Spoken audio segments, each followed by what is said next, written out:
For a small corner of Jersey's northwestern coast, Grève de Lecq has a very varied and interesting history.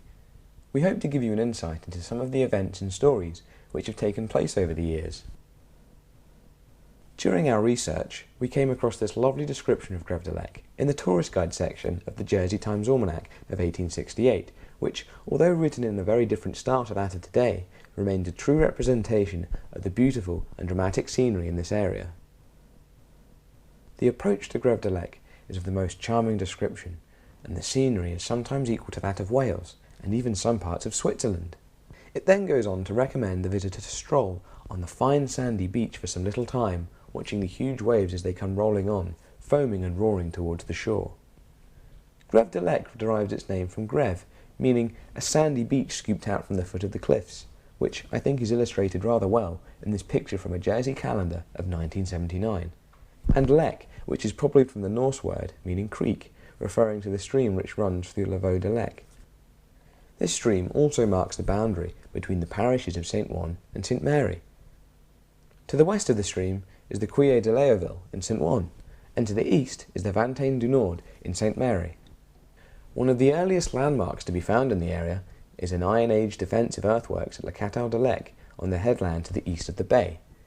One of the best preserved defensive earthworks in Jersey, it is of outstanding importance to the island's archaeological heritage. It has not yet been fully surveyed or excavated, although traces of terracing around the hill are evident, and a semicircular earthwork to the east is thought to be medieval. In the late medieval period, it was used as a place of refuge, and then later, in response to the threat of French invasion, La Cathal's fort was constructed on the western slopes of the site. This early map, showing its position, is a section of the Prince of Bouillon map produced in 1799 by J. Stead. The fort was constructed in 1779 on the recommendation of General Sir Henry Seymour Conway, non-resident governor of Jersey between 1772 and 1775. It comprises a gun battery with guardhouse and magazine. By 1789, and the outbreak of the French Revolution, the fort had been modernised, using money raised by what we might think is a more recent fundraising idea, a public lottery. General Sir Henry Seymour Conway also initiated the construction of 32 round towers to protect the island's coast, and by 1794 it is estimated that 22 had been completed, with the tower at Grève de Lecq being one of the first to be built, work commencing in September 1780. Although internally, some alterations have taken place over the years, and in particular during the German occupation. Externally, the tower remains much the same, other than as can be seen from this recent photo, it has been painted white on the seaward side in order to act as a navigational marker. Jersey round towers are unique, and whilst they are often commonly known as Martello towers, they are of a different design and predate the towers built along the English coasts, from which this name comes, by some 20 years. It is generally agreed that the word Martello is a corruption of Mortella, which is the name of a cape in Corsica, where defence from a tower had inflicted severe defeat on two British authorities. In the early 1800s, during the Napoleonic Wars, about 150 towers were built on the south and east coasts of England, in the style of this tower in Corsica. They were, and are still referred to as Martello Towers, and example of these in Jersey are Kempt and Lewis Towers. With defence still a priority at the beginning of the 19th century, this was part of Lieutenant Governor General Sir George Don's reorganisation of the militia following his appointment in 1806. Wanting to ensure that every bay and possible landing place was fortified, he instigated the building of drill sheds in every parish. The barracks were joined to the militia arsenals by the new network of 18 roads, with connecting crossroads which General Don also commissioned and which is still in use today. Designed for the garrison of troops stationed in the island, construction began in 1810. The two blocks were to hold at least 150 men, although at times they accommodated up to 250 and remained in use for this purpose until the 1920s, although numbers had reduced considerably by the end of the 19th century. In addition to the barrack blocks, there was also accommodation for the officers and the NCOs, as well as 2 lock-up cells. Registration cards from the German occupation, held at the archive, show that several families were living in the barracks during this time, and that the occupations of these people were generally farm labourers. They are the only surviving barracks in the island and were purchased and restored by the National Trust for Jersey in 1972. Along with the Round Tower, the barracks remain a strong reminder of Jersey's military history and a prominent feature of the bay. However, There is much more to the history of this area than its contribution to the island's defences. Travelling away from the beach, through the valley along Le Mont de Saint-Marie, there are still beautiful expanses of woods and fields. Some of this land has been used for farming, including sheep breeding, with knitting a major industry in the 16th and 17th centuries. Old farmhouses can still be seen, and the Godfrey map of 1849 shows several substantial properties owned by people such as Nicholas Arthur, who according to the 1851 census was a landed proprietor of 26 acres. His house is called Le Rondin. Together with Philip Dumaresque, who lived at La Colombière and is described as the land's proprietor of 12 acres, the two families must have owned a fair proportion of the land in this area. Along Mont de la Grève de Lecq, on the St. Ouen side, the Godfrey map shows family names such as Hubert, Haquil, and Lucas, and they are described as farmers in the census records. The farmers of today are still utilising some of the sunniest spots for their early potato crops, and you can see cultivated areas perched on the top and on the west-facing sides of the hills. Another valuable natural resource in the area was the stream, which runs through the valley onto the beach and powered the watermill, now the site of Le Moulin de Lecq pub and restaurant. An indirect reference to this ancient watermill in the Assize Roll of 1299 indicates that parts of it may date back to the 12th century. It seems to have remained much of the same for centuries, with an extension being added fairly recently. Working entirely by the weight of water, the wheel weighs 18 tons, has a diameter of 21 feet, and is the largest water wheel on the island. The mill was used for either grinding corn or as a fulling mill until 1929, when it was converted into a private home. This early sketch of the area is found in a small book of sketches entitled Harwood's Illustrations, and is the earliest depiction of the mill we have been able to find. Census records from 1871 to 1901 show that the mill was run by two generations of the Baudin family. Abraham Baudin, his wife Mary, and 5 children, including eldest son George, aged 24, were living there in 1871. In 1881, Mary is a widow, still living at the mill with 2 of her daughters, both dressmakers, but George has taken over as a miller and is now married. George and his wife Elizabeth are listed at the address in 1891 and 1901, when in addition to being recorded as a miller, George is described as a Wesleyan local preacher. It is likely that he preached at St. Ouen's Methodist Church, not too far away from the mill in Rue de Trode. This church was built in 1871 to replace a much smaller chapel constructed on the site in 1803. Grève de Lecq became a strong point during the German occupation, and the Germans requisitioned the water wheel in order to generate power for their searchlight batteries. The mill itself was still occupied at this time, and the archive holds the registration card of the person living there. As you can see, she was a rather glamorous-looking lady by the name of Mrs. Irene Thompson. A widow, she was born in St. Ouen's in 1912.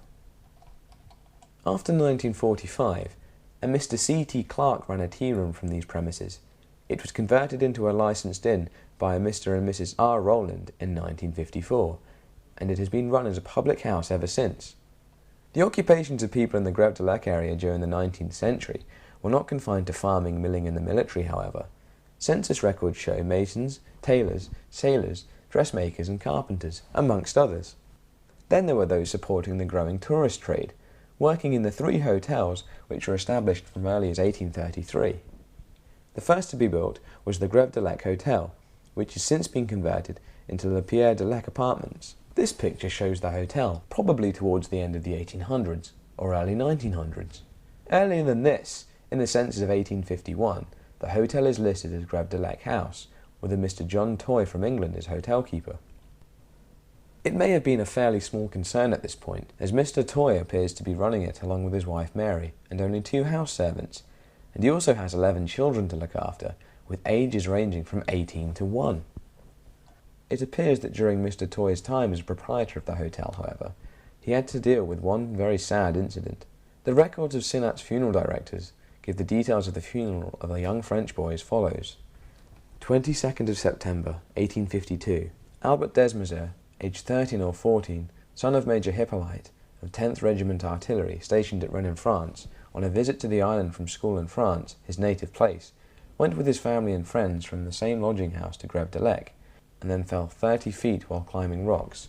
He died the next morning at 6 a.m. at Mr. Toy's, Grève de Lecq. Body taken to the Catholic chapel in Vauxhall Street. By the time of the next census in 1861, a Mr. T.P.G. Pogel is now the proprietor of the Grève De Lecq Hotel. A Frenchman from Saint-Croix-le-Bocage. He is still running the hotel in 1881 at the age of 92 years, by which time he is a widower and is being assisted by his grandson, Octave Dutiel. Mr. Pogel also appears to have been an interesting character, attracting prestigious patrons such as the Viceroy of India and even Prince Lucien Bonaparte, Napoleon's nephew, who stayed 2 nights whilst pursuing his interest in Jersey French. Mr. Pogel's advertisements for the hotel included statements such as, "Delightfully situated near the sea, every accommodation for the tourist, stabling and pavilion for parties," and "a great reputation as to its excellent cuisine and good liqueurs." He is also mentioned in the Jersey Times Almanacs. This quote appears to be in the 1868 edition. "At Mr. Pogel's there will be found ample accommodation for man and beast." Unfortunately, we don't have a copy of one of Mr. Pogel's advertisements, but this advert for the hotel, which appeared in Tourism's 1964 accommodation brochure, makes a rather nice comparison. Situated at sea level, the hotel is only 198 yards from one of Jersey's loveliest little beaches, and certainly one of the finest for sea bathing. Car park, regular and direct bus service from the hotel, own grounds and garden. Then in 1872, Mr. Pogel capitalizes on an opportunity to advertise the hotel by serving a 7-course dinner to the members of the Grève De Lecq Harbour Committee, States members, and other influential islanders on the occasion of the laying of the foundation stone of the new harbour. The 1881 census lists another hotel, this time on the St. One side of the bay, which is still operating today as a guest house, bar and restaurant. In 1881, it was called the Prince of Wales Hotel and was being run by a Mr. Samuel Parker, a Chelsea pensioner and publican, although in 1901 it is listed as uninhabited. A property contract dated 1863 describes the site of this hotel as a piece of land or sand dune owned by a Miss Mary Jean, and that she sold it to a François Gautier de Destrecourt. A subsequent contract dated the 20th September 1867 shows that a house had been built on the land by then, which François Destrecourt is selling to a Mr. Robert Randall. The archive holds a tape recording about an incident during the Second World War involving this hotel. A British airman, Sergeant Victor Dorman, recounts his experiences after he was found by the German forces just north of the Paternosters during an attempt to rescue airmen off the French coast. He was taken to Jersey Landing at Grève De Lecq and then dragged to the Prince of Wales Hotel, where he was imprisoned. He was eventually taken to the German military hospital at the Merton Hotel. Just below the car park of the Round Tower are a number of new houses called Fisherman's Wharf. Part of this development occupies the site of another hotel, which was known as the New Pavilion, the Pavilion, or Pooley's Pavilion. According to property contracts, the hotel was built on land called La Verte Miel, which was originally owned by Mary Dumaresque, who had inherited it from her father, Philippe Dumaresque, in 1877. It first appears in the 1891 census, under the management of a Mr. Rodney Pooley, hence the name Pooley's Pavilion. He was a 41-year-old man from Surrey, who had sadly died by the 1901 census when his sister Charlotte is recorded as hotel proprietress. The hotel was a popular venue for visitors, and Mr. Pooley seems to have been a very caring employer, leaving various individual legacies in his will to members of the hotel staff, such as John Hackwill, a waiter, £25 for faithful service, Sophia Simon, £20 for faithful service, and Mrs. Lamb, a barmaid, £10 for her care and attention. The hotel was destroyed by fire in the early 1900s and then rebuilt. In 1942, Ann Street Brewery Company Limited acquired this property, and it was run as a hotel for many years, being taken over by the Modern Hotels Group in 1973 and refurbished. It was renamed Caesar's Palace and became a well-known venue for live shows and cabarets in the 1980s. The night spot attracted popular artists of the time, such as Stuart Gillies, Diane Cousins, and Pat Mooney, as advertised in this What's On brochure in 1986. The Hotel de Pierre can still be seen today, although it is now closed to the public. This picture shows the area before there was a property on the site. This one clearly shows the site above the tower, which is now occupied by the Hotel de Pierre. Formerly run under the name of the Pension de Lecq, the Hotel de Pierre was originally a house called Bayview, and a property contract dated 20th of August 1936 shows the house being sold on the site by Sidney Bernard Podro. As can be seen from this plan of the area, it seems Mr. Podro owned a good proportion of the land around the tower, shown in pink. You You can also see 2 camera obscurers. The bay at Grève De Lecq has also witnessed some changes and many interesting stories, which may not be imagined today when sitting enjoying the sun on the promenade. For example, it was from the beach that Hélène de Carteret settlers left to colonise Sark in 1565, and most of the settlers had names associated with the parish of St. Ouen. As with other secluded bays in the island, Grève De Lecq was frequented by smugglers.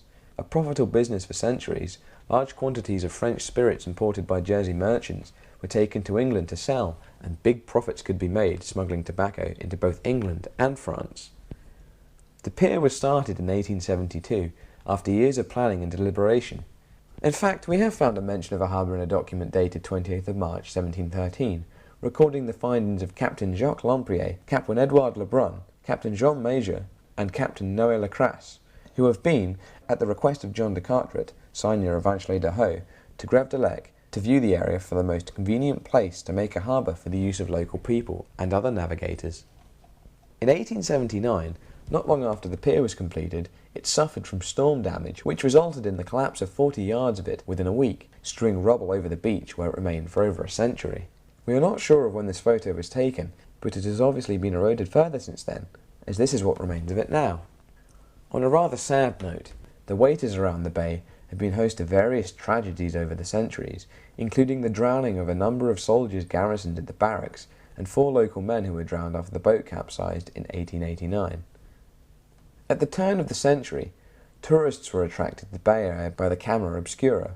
These cameras were quite popular for a while, but in the 1930s, this one was demolished by a car that failed to take the bend at the bottom of the hill. It wasn't replaced. As mentioned previously, during the occupation, Grève de Lecq was designated a strong point. It was manned by the 16th Machine Gun Battalion, and the seawall, which was already there, was strengthened and 2 bunkers were built, still evident today at either end of the beach. The one at the eastern end is used for storage by the cafe.